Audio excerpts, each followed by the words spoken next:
What were the Confederacy's goals?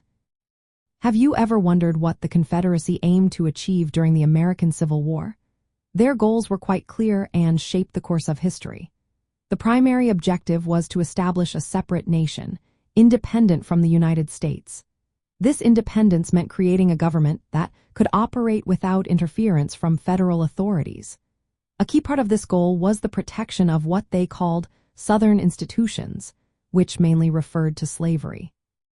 For the Confederacy, slavery was not just an economic system, it was the foundation of their social order. Another important aim was to assert states' rights.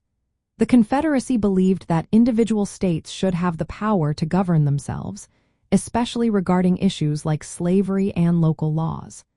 They resisted any federal authority that threatened these rights, using this principle to justify their decision to secede from the Union.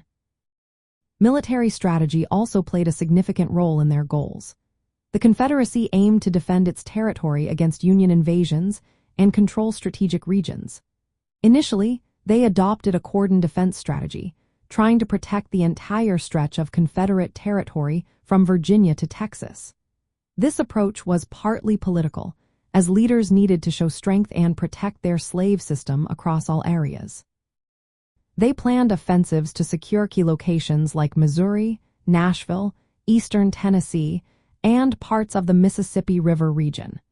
They hoped to exploit any sympathies for the Confederacy among Union or Free State supporters. Confederate President Jefferson Davis sought to raise a large army to advance into Union-held Virginia and the Deep South. He coordinated movements with forces in the Western Territories. Naval operations were also part of their strategy, aiming to control ports and disrupt Union efforts.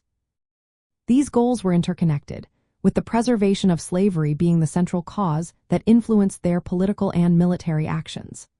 Alexander Stephens, the vice president of the Confederacy, made this clear in his cornerstone speech.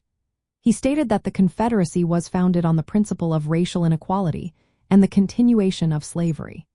This speech encapsulated the Confederacy's motivations and provided a window into their mindset during the war. In summary, the Confederacy aimed for independence, the preservation of slavery, the assertion of states' rights, and the defense of their territory.